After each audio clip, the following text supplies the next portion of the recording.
kita akan membahas tentang ijtihad.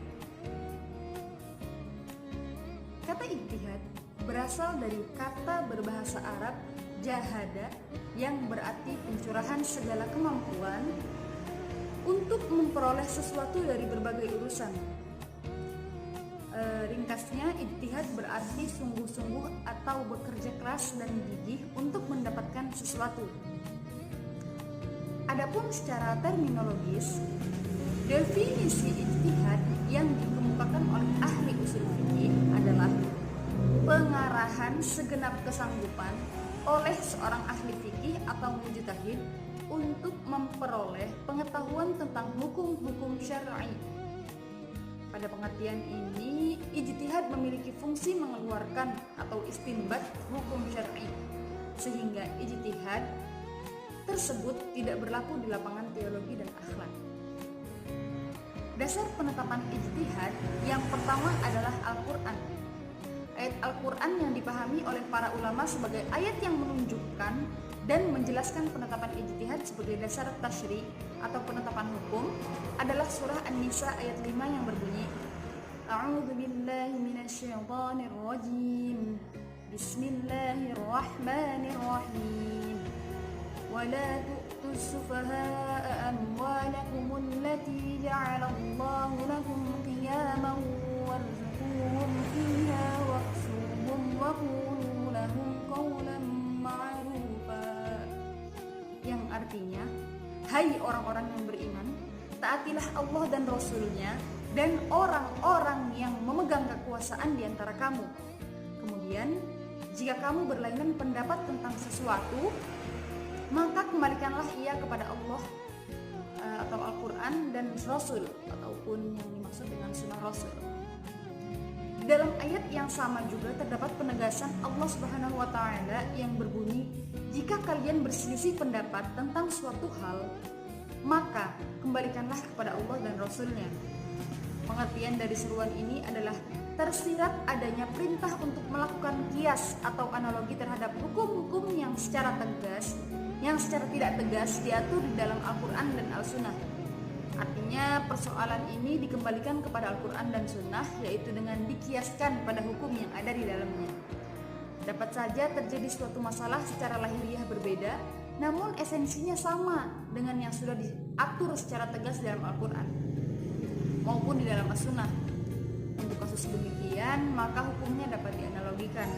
Di samping itu, perintah untuk merujuk kepada Al-Quran dan As-Sunnah juga berarti agar setiap kegiatan intelektual yang berupa ijtihad adalah bahwa hasil akhirnya harus tidak bertentangan dengan Al-Quran dan Sunnah. Dasar penetapan ijtihad yang pertama adalah Al-Quran. Ayat Al-Quran yang dipahami oleh para ulama sebagai ayat yang menunjukkan dan menjelaskan penetapan ijtihad sebagai dasar tasyri' atau penetapan hukum adalah surah An-Nisa ayat 5 yang berbunyi, A'udzu billahi minasyaitonir rajim. Bismillahirrahmanirrahim. Wala tu'tus sufaha'a amwalakum allati ja'alallahu lakum qiyaman warzuquhum fiha waqsuhum wa qulu lahum qawlan ma'rufa.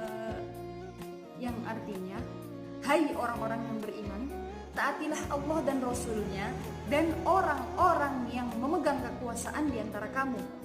Kemudian, jika kamu berlainan pendapat tentang sesuatu, maka kembalikanlah ia kepada Allah atau Al-Quran dan Rasul, ataupun yang dimaksud dengan sunnah Rasul. Di dalam ayat yang sama juga terdapat penegasan Allah Subhanahu wa Ta'ala yang berbunyi, jika kalian berselisih pendapat tentang suatu hal, maka kembalikanlah kepada Allah dan Rasul-Nya. Pengertian dari seruan ini adalah tersirat adanya perintah untuk melakukan kias atau analogi terhadap hukum-hukum yang secara tidak tegas diatur di dalam Al-Quran dan Al-Sunnah. Artinya persoalan ini dikembalikan kepada Al-Quran dan Sunnah, yaitu dengan dikiaskan pada hukum yang ada di dalamnya. Dapat saja terjadi suatu masalah secara lahiriah berbeda, namun esensinya sama dengan yang sudah diatur secara tegas dalam Al-Quran maupun di dalam As-Sunnah. Untuk kasus demikian, maka hukumnya dapat dianalogikan. Di samping itu, perintah untuk merujuk kepada Al-Quran dan As-Sunnah juga berarti agar setiap kegiatan intelektual yang berupa ijtihad adalah bahwa hasil akhirnya harus tidak bertentangan dengan Al-Quran dan Sunnah. Dasar penetapan ijtihad yang kedua yaitu Sunnah Nabi. Hadis Nabi yang dijadikan landasan ijtihad adalah hadis yang diriwayatkan oleh Al-Baghawi dari Mu'adz bin Jabal yang menerangkan tentang dialog yang terjadi antara Nabi dengan Mu'adz ketika akan diangkat sebagai qadim di Yaman. Nabi bersabda, "Bagaimana jika engkau diserahi urusan peradilan?" Jawab Mu'adz, "Saya akan menetapkan perkara berdasarkan nas Al-Quran."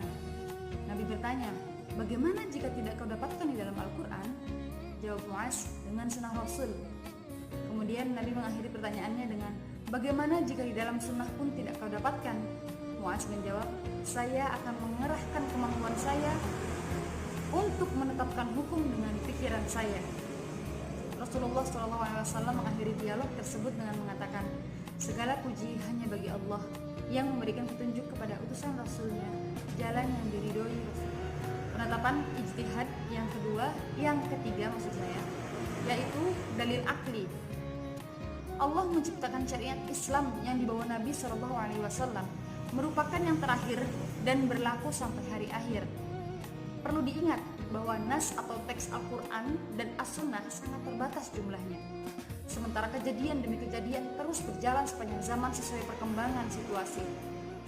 Para ahli hukum Islam menegaskan bahwa teks hukum terbatas adanya, sementara kasus-kasus hukum berkembang tidak terbatas. Dengan kondisi nas yang terbatas itu, jika ijtihad tetap tidak diperbolehkan, tentunya akan menyebabkan kesulitan dalam memecahkan persoalan hidup.